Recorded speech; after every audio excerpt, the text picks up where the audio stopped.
Ευχαριστώ, Κώστα. Ευχαριστώ πολύ, ευχαριστώ για την πρόσκληση. Θα μιλήσουμε κυρίως για τοπική εκτομή, όπως είναι το θέμα, αλλά λίγο και για το watch and wait και θα το συνδέσω όσο μπορώ με όσα είπε ο Γιώργος Λίπας προηγουμένως. Δεν πρέπει να ξεχνάμε σε όλη αυτή τη συζήτηση που μπορούμε να κάνουμε ένα βασικό κανόνα, ότι ο πρώιμος καρκίνος του ορθού είναι ιάσιμος. Είναι ιάσιμος με ένα χειρουργείο το οποίο διδάχτηκε εδώ και μερικές δεκαετίες και πρακτικά, αν κάνουμε μια χαμηλή πρόσθετη εκτομή σε ένα TAF1 ή TAF2 όγκο και την κάνουμε στοιχειωδώς καλά, ο ασθενής αυτός μάλλον δεν θα πεθάνει ποτέ από καρκίνο ορθού. Άρα, οτιδήποτε συγκρίνουμε, θα πρέπει να το συγκρίνουμε με ένα δεδομένο ότι με μια καλή χαμηλή πρόσθετη εκτομή, ο ασθενής με πρώιμο καρκίνο του ορθού δεν θα πεθάνει από καρκίνο του ορθού. Και αυτό να το κρατάμε στο μυαλό μας, γιατί υπάρχει μια λύση ήδη, ανεξάρτητα αν αυτή η λύση έχει κάποια προβλήματα. Τα προβλήματα φυσικά έχουν να κάνουν με το πόσο κακό είναι αυτό το χειρουργείο πολύ συχνά για τον ασθενή. Δηλαδή, αν έχουμε μια χαμηλή πρόστια, η οποία συνοδεύεται από μια μόνιμη στομία γύρω στο 15% και αυτό σε καλά νοσοκομεία, γιατί αυτή είναι η πραγματικότητα, και μια νοσηρότητα η οποία αυξάνει συνεχώς όσο προσθέτουμε και την νοσηρότητα της σύγκλησης ηλεοστομίας, βλέπουμε ότι είναι μια εξαιρετική επέμβαση για τους ογκολόγους, αλλά για τον ασθενή μπορεί να μην είναι πάρα πολύ καλό χειρουργείο, διότι πέρα από το γεγονός ότι θα αντιμετωπίσει μια πιθανότητα νοσηρότητας και θνητότητας, θα αντιμετωπίσουν πολλοί από τους ασθενείς πολύ κακή ποιότητα ζωής λόγω του συνδρόμου μετά από χαμηλή πρόσθετη εκτομή. Δηλαδή, είναι άσχημο να έχεις έναν άνθρωπο που δεν μπορεί να ζήσει μια φυσιολογική ζωή και να έχει απαλλαγή από τον καρκίνο του. Άρα, με αυτά και με αυτά, είναι προφανές ότι οι χειρουργοί προσπάθησαν να σώσουν το όργανο. Το σώσουν το όργανο χωρίς να υποτιμήσουν καθόλου την ογκολογική αξία της δράσης τους.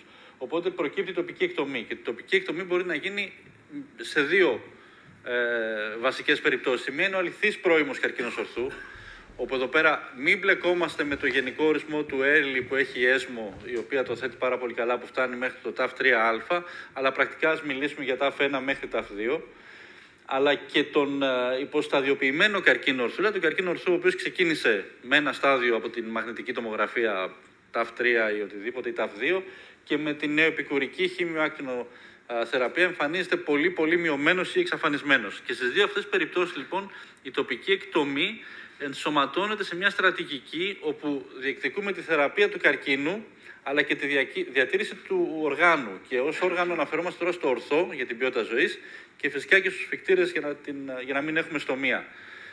Άρα, πρακτικά η τοπική εκτομή έχει να κάνει πάρα πολύ με το πώς θα συντηρήσουμε το ορθό και τίποτα άλλο.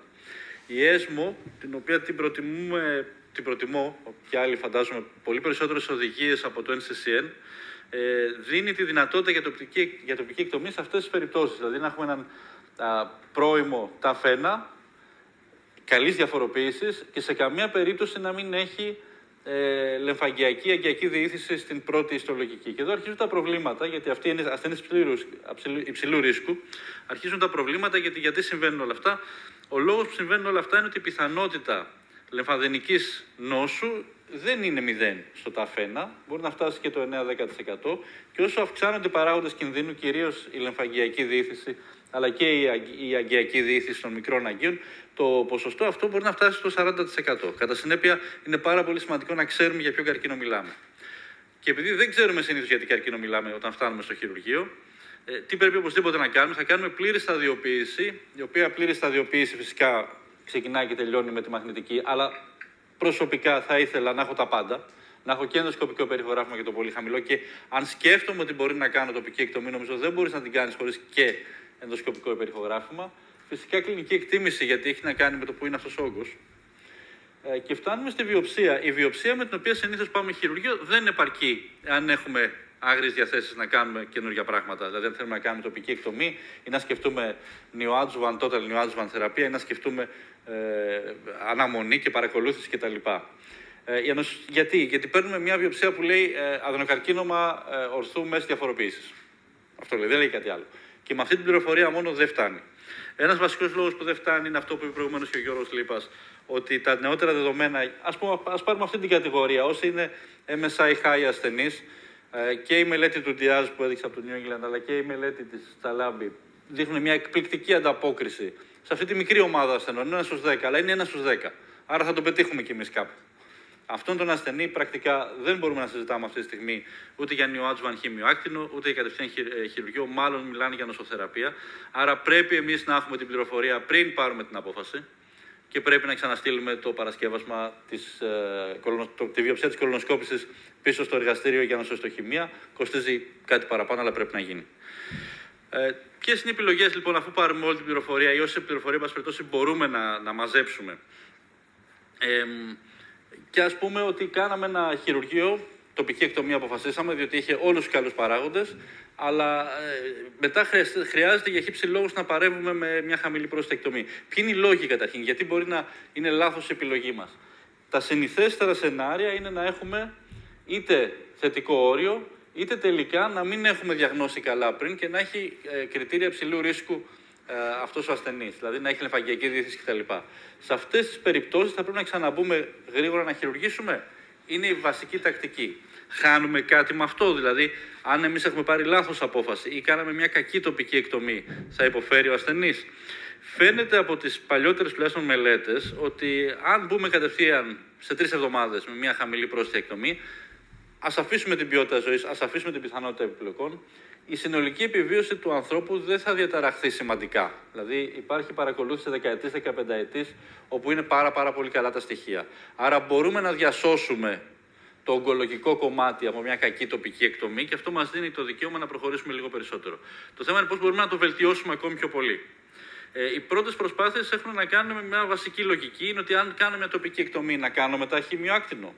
Η Ιαπωνέζικη μελέτη, όπου με μια καλή ιστολογική και επικουρική τώρα χημειοάκτινο στο ορθό το οποίο έχει υποστεί μια τοπική εκτομή, δείχνει μια εξαιρετική πενταετή επιβίωση και πιθανότητα τοπικής υποτροπής κάτω του 2%. Άρα λοιπόν κάνουμε και αυτό. Έχουμε στοιχεία ότι αυτό είναι σωστό? Δεν έχουμε. Απλά ξέρουμε ότι είναι πολύ καλό. Μπορεί να φτάνει μόνο η τοπική εκτομή και τίποτα άλλο. Στις γενικές σειρές, στις μεταναλύσεις, φαίνεται ότι όταν κάνουμε TME μετά από μια τοπική εκτομή, η οποία είχε κάποια ανησυχητικά στοιχεία, για το μέντα-φένα είναι απόλυτα ισοδύναμη με το να κάναμε τοπική εκτομή και χημειοακτινοθεραπεία, αλλά για το TAF2 υπερτερεί το χειρουργείο μετά. Δηλαδή, αν έχουμε ένα TAF2 κακό που μας βγήκε τελικά στην τοπική εκτομή, ενδεχομένως είναι προτιμότερο, ανεξάρτητα από το τι άλλο χειρισμούς να κάνουμε και μια πρώιμη χαμηλή πρόσθετη εκτομή. Αυτό είναι τεράστιο πεδίο συζήτησης, δεν υπάρχει απάντηση, αλλά σε επίπεδο τοπικής υποτροπής μάλλον υπερτερεί μια πρώιμη χαμηλή πρόσθετη εκτομή. Τι άλλες προσπάθειες γίναν τώρα για να μην φτάσουμε σε μια κακή τοπική εκτομή? Η προφανής πρώτη πιθανότητα θα ήταν να δώσουμε ακτινοθεραπεία πριν το χειρουργείο. Αυτή είναι η πρώτη ιταλική μελέτη, παλιότερη, η οποία διεκόπη γιατί είχε πολύ κακά αποτελέσματα. Εδώ κάνανε short course ακτινοβολία και τοπική εκτομή, αλλά το πρόβλημα είναι ότι είχαν πολλά αποστήματα, είχαν πολύ κακή μεταχειρητική πορεία, οπότε διεκόπη η μελέτη. Αυτό ας μην το κρατήσουμε, γιατί οι επόμενες παρόμοιες μελέτες θα πήγανε πολύ καλύτερα. Και αυτή η μελέτη, η οποία μάλλον καθόρισε λίγο τη συνέχεια πριν από μερικά χρόνια, είναι από τον γνωστό Γκαρσία Γκιγιάρ, οι ογκολόγοι το ξέρουν πολύ καλύτερα από ότι εμείς οι χειρουργοί, όπου πρακτικά τι έχουμε? Έχουμε ένα κλασικό σχήμα, όπου θα πάρει ο άνθρωπος ακτινοβολία και κάποξ και χημειοθεραπεία προεγχειρητικά, θα κάνει τοπική εκτομή και από εκεί και πέρα, αν είναι ένα καλό το αποτέλεσμα της τοπικής εκτομής, δηλαδή να είναι TAF 0 έως TAF 2 παρακολούθηση, αν είναι TAF 3 ή παραπάνω θα κάνει TME. Και αυτή η τακτική τι πέτυχε? Πέτυχε 90% διατήρηση του οργάνου στα 3 έτη. Το οποίο είναι πολύ καλό, διότι επειδή καμία από τις μελέτες που θα δούμε ή που είπε προηγουμένως ο Γιώργος δεν έδειξε καμία διαφορά στην επιβίωση, εγώ δέχομαι πάρα πολύ καλά ότι θέλω να ζήσω 3 χρόνια με το ορθό μου και μετά να κάνω οτιδήποτε άλλο, από που δεν θα μου μικρύνει η συνολική διάρκεια της ζωής μου, και το βρίσκω σαν ένα πολύ καλό πράγμα να μείνω άλλα 3 χρόνια με το ορθό μου και όχι με ηλεοστομία, κολοστομία, οτιδήποτε άλλο. Το μόνο πρόβλημα που υπήρξε είναι ότι πρέπει να προσέχουμε ότι όταν βγαίνει κακή τοπική εκτομή, και πάλι εδώ φάνηκε ότι η συμπλήρωση μάλλον έχει να κάνει με χαμηλή πρόσθετη και λιγότερο με χημειοθεραπεία. Αυτό το κρατάμε γιατί είναι πράγματα που εξελίσσονται. Άρα λοιπόν αυτό που τελικά στοχεύει, το κρατάμε, είναι ότι πάμε να σώσουμε το ορθό, διότι τη ζωή λίγο πολύ στους πιο πολλούς ασθενείς την έχουμε εξασφαλίσει με τον ένα ή τον άλλο τρόπο. Όσο και αν ακούγεται περίεργο αυτό. Από το short course, εδώ έχουμε long course και τοπική εκτομή. Άλλες μελέτες, η γαλλική του Ιππανής, διατήρηση του οργάνου στο 70%. Και εδώ τι πρέπει να κρατάμε? Ότι η συλλογιστική, γιατί η μελέτη λέει ένα πράγμα, αλλά πρέπει να βγάζουμε ένα συμπέρασμα, ότι πότε θα ήθελα εγώ περισσότερο να κυνηγήσω κάτι τέτοιο, σε ασθενείς υψηλού κινδύνου που δεν θέλουν να κάνουν κοιλιοπερηναϊκή χαμηλή πρόστια και κυρίως σε ασθενείς που πάνε για κοιλιοπερηναϊκή ή πάνε για μια κολοπροκτική αναστόμωση που ξέρω ότι θα έχουν κακή ποιότητα ζωής, ό,τι και να γίνει. Άρα σε αυτούς τους ασθενείς αξίζει πολύ περισσότερο να κυνηγήσουμε το θέμα της τοπικής εκτομής. Και εκεί προσανατολίζεται πλέον και η βιβλιογραφία. Short course ή long course. Παρά την πρώτη μελέτη που σας έδειξα, την Ιταλική, που το short course έδειχνε ότι είχε πολύ κακά αποτελέσματα και διακόπη μελέτη, σε επόμενες προσπάθειες αυτό δεν φάνηκε. Αλλά το πιο ενδιαφέρον απ' όλα είναι ότι ενώ στους τυχεοποιημένους ασθενείς ήταν τυχεοποιημένη short course και η τοπική εκτομή versus χαμηλή πρόσθετη εκτομή, ενώ στους τυχεοποιημένους ασθενείς είχαμε καλά αποτελέσματα, είχαμε καλή ανταπόκριση κτλ. Στους μη τυχεοποιημένους ασθενείς, δηλαδή ασθενούς εκεί όπου ο χειρουργός, ο ογκολόγος και ο ασθενής αποφασίσαν από κοινού να κυνηγήσουν τη διατήρηση του ορθού, η διατήρηση του ορθού επετέφθη σε ποσοστό 90%. Δηλαδή, όταν μπαίνει και η αίσθηση που έχεις από τον ασθενή και η προτίμηση του ασθενούς και η αίσθηση του ογκολόγου μέσα στο παιχνίδι, τα αποτελέσματα είναι ακόμη καλύτερα από τις τυχεοποιημένες μελέτες, βέβαια. Και η Ολλανδική αντίστοιχη μελέτη, η οποία απλά τη δείχνουμε και αυτή. Για να καταλήξουμε στην πρώτη πραγματικά τυχεοποιημένη μελέτη που δείχνει την αξία της τοπικής εκτομής μετά από χημειοακτινοθεραπεία στο πρώιμο καρκίνο του ορθού, που είναι η GRECAR-2. Η GRECAR-2 έδειξε τελικά ότι δεν υπάρχει καμία διαφορά στην τοπική υποτροπή και στην επιβίωση ανάμεσα σε αυτούς που κάναν τοπική εκτομή μετά τη χημειοάκτινο, εφόσον είχαν καλή παθολογική ανταπόκριση, και σε αυτούς που κάνανε χαμηλή πρόσθετη εκτομή, με μόνη διαφορά τελικά, και πρέπει να το πούμε αυτό, ότι όσοι χρειάστηκαν τελικά να κάνουν χαμηλή πρόσθετη εκτομή είχαν πολύ μεγάλη νοσηρότητα μετεχειρητικά. Δηλαδή, αν κάνεις τοπική εκτομή και δεν σου πάνε καλά τα πράγματα ή είναι πολύ κακός ο καρκίνος και υποχρεωθείς να κάνεις μετά μια σωστική χαμηλή πρόσθετη εκτομή, από πλευράς κακοήθειας καλά θα πάνε τα πράγματα μάλλον, αλλά από πλευράς νοσηρότητας δεν θα πάνε καθόλου καλά. Και αυτό φαίνεται σε όλες τις μελέτες.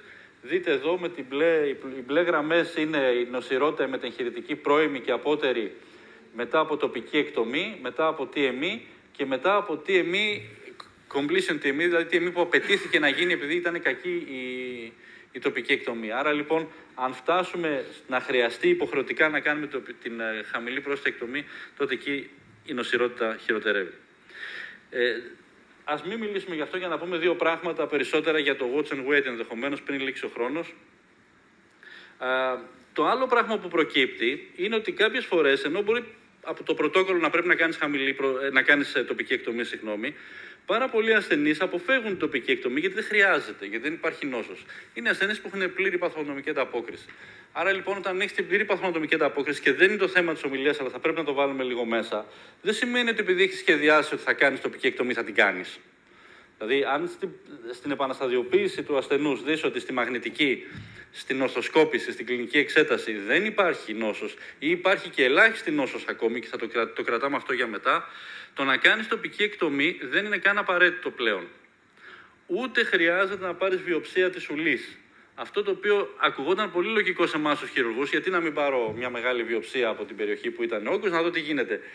Δεν φαίνεται από τις μελέτες ότι όταν έχεις καλή παθολογική ανταπόκριση, τότε η τοπική εκτομή της ουλής δεν προσφέρει κανένα πλεονέκτημα.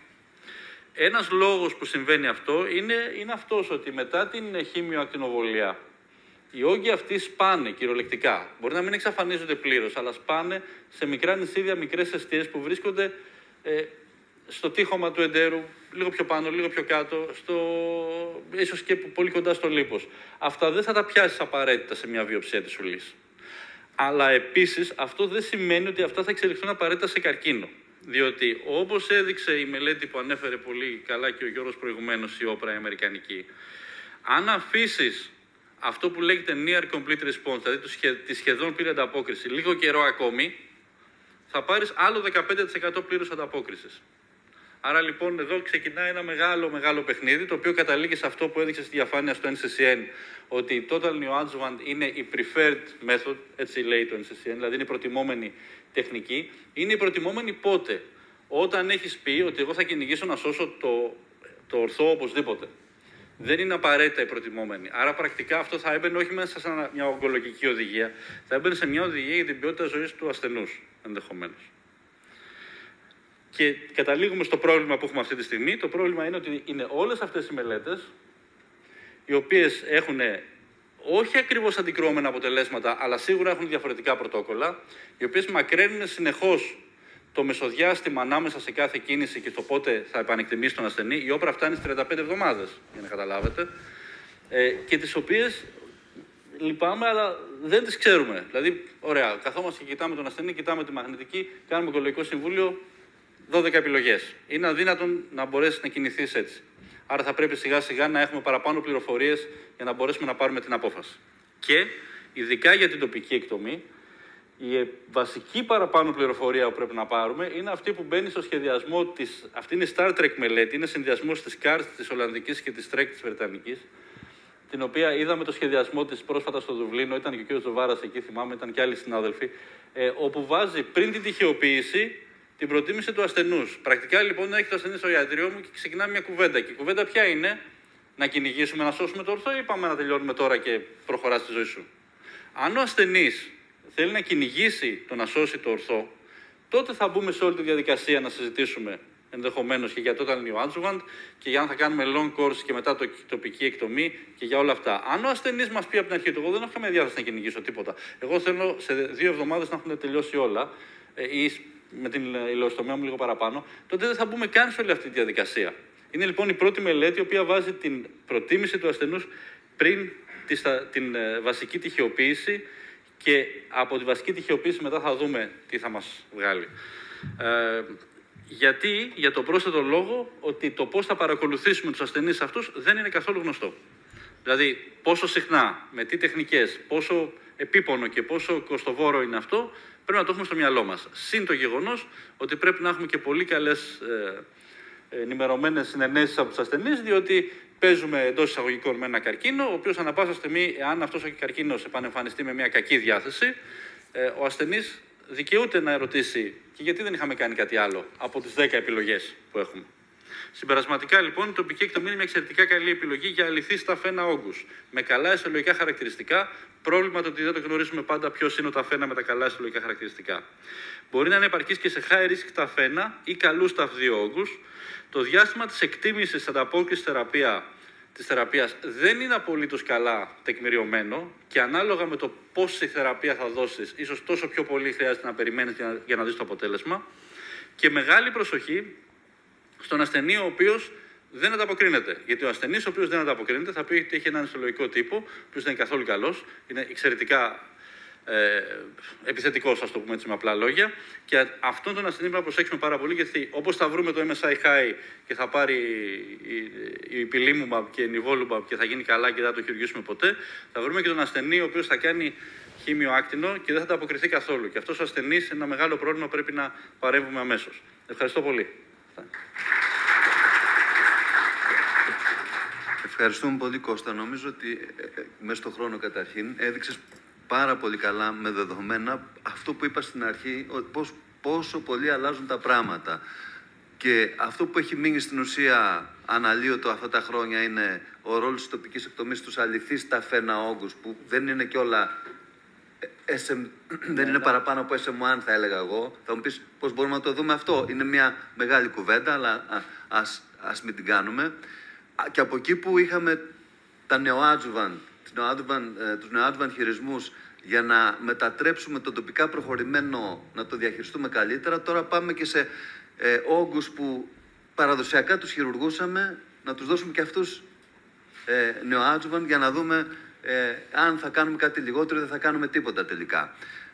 Και όλα αυτά μένουν νομίζω είπες μεγάλη κουβέντα ότι πρέπει ο άρρωστος να ξέρει και το ένα και το άλλο και να είναι μέρος της απόφασης. Δεν πρέπει η απόφαση να είναι δικιά μας. Πρέπει να εξηγήσουμε στον άρρωστο και να μας πει και ο άρρωστος τι θέλει.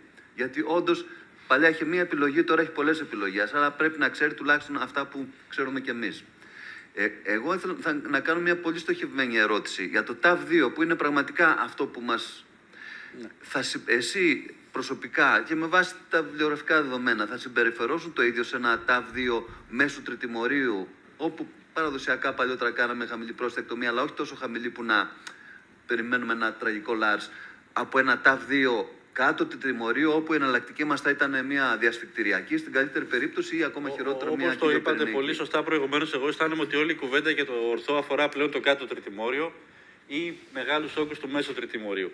Δηλαδή, ναι, φυσικά στο κάτω τριτημόριο και λόγω βιολογικής συμπεριφοράς, όχι μόνο για λόγους φυκτήρων, αλλά και για λόγους βιολογικής συμπεριφοράς, θα ήμουν πολύ πιο επιθετικός με χειρισμούς ογκολογικούς και ακτινοθεραπευτικούς. Στο TAF2 λοιπόν τώρα του μέσα του τριτημορίου θα πω και κάτι πολύ προσωπικό. Εξαρτάται πάρα πολύ από την εκπαίδευσή σου. Δηλαδή, αν έχεις ελέγξει τον εαυτό σου με ένα εσωτερικό ότι τι αποτελέσματα έχεις στις χαμηλές πρόσθετες, τι αποτελέσματα έχεις στις τοπικές εκτομές, πόσες τοπικές εκτομές μπορείς να κάνεις τον χρόνο, είναι πρόβλημα αυτό. Δηλαδή, πόσα TAF1 θα βρεις τέτοια και TAF2 όπου δουλεύεις, τελικά θα προσαρμόσεις την απόφαση στην πραγματικότητα που ζεις εσύ και ο ασθενής σου. Για να το συγκεκριμενοποιήσω, όσο πιο χαμηλά κοντά στους φυκτήρες, τόσο πιο πολύ χειρισμοί, τόσο μεγαλύτερη προσπάθεια να υποσταδιοποιηθεί και άλλο όγκος και να κάνουμε τοπική εκτομή. Από εκεί και πέρα θα κάνεις αυτό που μπορείς να προσφέρεις καλύτερα, εφόσον από τις οδηγίες δεν διαφαίνεται κάτι άλλο. Μπορεί και να κάνεις κατευθείαν μια καλή TME στο TAF2 μέσω τριτημορίου και τίποτα άλλο. Το πιστεύω ακόμη αυτό πολύ εγώ. Συμφωνώ. Ο κύριος Αλμπανόπουλος. Μια θεωρητική ερώτηση να σου κάνω. Μόνο θεωρητικές δέχομαι από σένα. Αν μπορείς. Ένας TAF1 όγκος. Ένα όγκο TAF3 που έχει δεχτεί μια θεραπεία και έχει γίνει TAF1. Μιλάμε για την ίδια περίπτωση. Αυτή είναι μια πολύ κρίσιμη ερώτηση. Δεν υπάρχει απάντηση καταρχήν. Σε ό,τι αφορά τις θεραπευτικές σου επιλογές, εφόσον δεν έχεις άλλα σημεία, EMVI κτλ., θα το αντιμετωπίσεις πρακτικά το ίδιο τελικά. Γιατί τι άλλο μπορείς να κάνεις, πάλι που δικαιούς από το TAF3 για να κάνεις τοπική εκτομή, είναι δύσκολο να φτάσεις σε αυτό το σημείο. Από το TAF3, από το TAF2 κάτι πάει και έρχεται. Από το TAF3 για να μειωθεί τόσο πολύ και να πεις ότι θα κάνεις τοπική εκτομή, τότε μην το χειρουργήσεις καθόλου και μπες σε πρωτόκολλο watch and wait και δες τι θα γίνει για το μέλλον. Η βιολογική του συμπεριφορά δεν σημαίνει ότι είναι η ίδια. Γιατί ένα TAF1 που το πιάνεις εσύ τώρα μπορεί να είναι ένας πολύ γρήγορος TAF1 όγκος με κακά χαρακτηριστικά. Χρειάζεται όλη την άλλη πληροφορία. Χρειάζεται λεμφαγγειακή διήθηση πάρα πολύ καλά να τη δεις. Χρειάζεται EMVI φυσικά να δεις πάρα πολύ καλά. Χρειάζεται όλα αυτά. Δεν είμαι βέβαιος. Υπάρχει άλλη ερώτηση? Ένα πολύ μικρό σχόλιο. Ναι. Καταρχάς, Κώστα, εντάξει, όπως πάντα, εξαιρετικά έτσι, διευκρινιστική η ομιλία και εύστοχη. Και νομίζω ότι αυτό το οποίο, οι ερωτήσεις που κάνουμε, όλη αυτή η συζήτηση δείχνει την αμφιθυμία που υπάρχει αυτή τη στιγμή, που κάπου την έχουμε συνηθίσει. Αλλά αν σκεφτούμε, ο Γιώργος Τζοβάρας είπε ναι, αλλά στο Γιώργο Λίπα, αλλά πρέπει να προσπαθούμε να μην υπερθεραπεύουμε. Και ακριβώς στην επόμενη ομιλία συζητάμε να δώσουμε θεραπεία σε έναν όγκο ο οποίος είναι TAF2, α ενδεχομένως, TAF1, SM3, δηλαδή και να δεν πάρει 6 μήνες θεραπεία, και δεν ξέρουμε. Ναι, ακριβώς, όπου σαφέστατα υπερθεραπεύουμε με το σκεπτικό της χημειοάκτινο και αυτό είναι, δηλαδή ακόμα δεν έχουν βρεθεί απαντήσεις. Νομίζω ότι όταν βρεθούν, αυτές οι συζητήσεις θα αφορούν μόνο τους ογκολόγους και καθόλου εμάς πια. Μακάρι να έρθει αυτή η ώρα. Τουλάχιστον μέχρι σήμερα και παρόλα αυτά που ακούσαμε μέχρι τώρα, υπάρχει ένα σημαντικό ποσοστό ασθενών, τους οποίους τελικά θα χειρουργήσουμε.